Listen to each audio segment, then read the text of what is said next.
All right, let's jump straight into this explainer. Today, we're unpacking a really intense, highly polarized political controversy that was recently broken down by the YouTube channel Oceania Unfiltered. We're looking at a situation down in Victoria, Australia, involving Premier Jacinta Allan, a very controversial truck billboard, and a total firestorm of national debate. The source material offers a pretty sharp critique of how the political establishment handles public backlash, and we're going to trace their exact arguments step by step. So this brings us right to the core debate raised by the channel. It's all about public anger versus political civility. The big question is, when exactly does a protest cross the line into misogyny? Are we looking at a legitimate, sure, maybe harsh, expression of voter frustration, or, as some political leaders are claiming, is this a terrifying attack on women in leadership? Oceania Unfiltered makes a very specific argument about what's actually bubbling beneath the surface here, and it's super interesting. Section 1. The Billboard Controversy. Okay, so the inciting incident was quite literal. According to the channel, a group of local business owners who had clearly just reached the absolute end of their tether with the current government paid for a mobile billboard. They literally slapped a witch hat on a photo of Premier Allan, plastered the words "Ditch the Witch" in massive letters, and drove this truck right around the streets of Melbourne.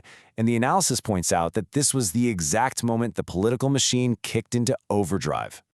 The commentary highlights how the establishment didn't just treat this as a rowdy protest. No, they immediately framed it as a dangerous, misogynistic attack. Prime Minister Anthony Albanese jumped on social media to brand the whole campaign a disgrace. Former Prime Minister Julia Gillard dusted off her past talking points, calling it visible misogyny. And Premier Allan herself went on Instagram to say she absolutely cannot stand back and let Victoria become a place where this sort of language is fair game against any woman at work. The creator argues this specific framing is by design, meant to make the public view a mean truck slogan as a literal threat to little girls growing up in Australia. Moving on to Section 2. The double standard argument. Oceania Unfiltered anchors this part of their analysis with a famously blunt response from Senator Pauline Hanson. When asked about the controversy, Hanson basically just laughed it off. Her advice to the premier? Suck it up, sweetheart, and toughen up. The creator points out that Hanson knows exactly how this dirty political game is played, having been in the trenches for decades. Interestingly, Hanson also mentioned hearing on the grapevine that Allan shouldn't even stress about the billboard because she's likely going to be dethroned by her own party's factional heavyweights in a few weeks anyway. Now, this brilliantly illustrates what the source calls an insulting double standard. Years ago, male politicians historically called Pauline Hanson a witch all the time, and there was zero media defense for her, none. But fast forward to today, when Jacinta Allan faces that exact same insult, the source argues the left-wing machine suddenly demands absolute civility. They point out that a phrase that was totally ignored by the establishment back then is suddenly triggering urgent prime ministerial interventions right now. Which leads us to this really fascinating concept from the explainer, the political panic room. According to Oceania Unfiltered, whenever leaders face massive grassroots backlash for doing a terrible job, they retreat into this impenetrable narrative panic room. Basically, they play the gender card to shut down actual debate. By claiming that criticism of their leadership is actually just rooted in a hatred of women, they completely dodge the requirement to answer for their actual policy failures. The channel views this as, frankly, a coward's way out. Section 3. Deflection from state issues.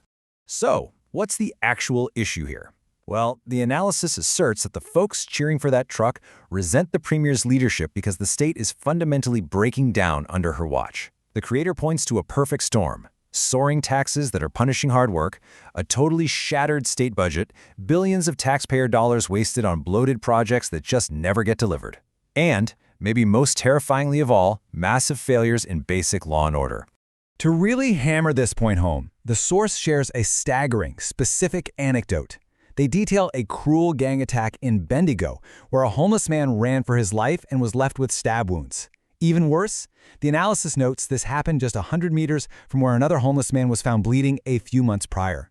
The argument here is that while innocent people are being threatened by gangs wandering around with machetes, the government seems way more focused on lecturing the public about correct ideology rather than fixing the violent streets. The source sets up a really stark contrast here. On one hand, you have the political class displaying immense, headline-dominating outrage over an insulting image of a highly paid politician.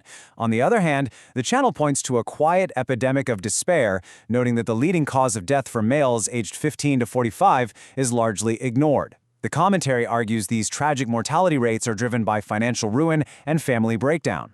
Yet you don't see the government deploying emergency task forces or holding tearful press conferences for that reality. Oceania Unfiltered calls this disconnect absolutely staggering. Section 4. The cold hard numbers. Before we even look at the data, the channel dismisses a specific excuse made by the Premier.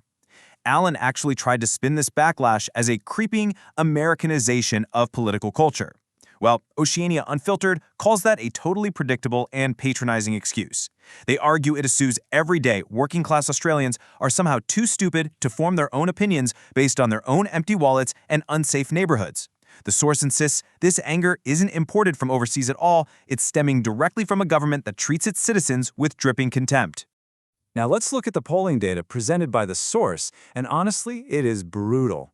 A massive 67% chunk of the electorate now strongly disapproves of the Premier's performance. The channel points out that behind the scenes, far away from the cameras and the media defense, the factional power brokers are looking at these fatally wounded numbers and they're sharpening their knives. Breaking down that political reality a bit further, the source claims the Labour primary vote is polling so poorly they're barely scraping ahead of One Nation in some areas. That's a completely unthinkable scenario from just a few years ago. If an election were held today, the projection is a hung parliament and absolute chaos.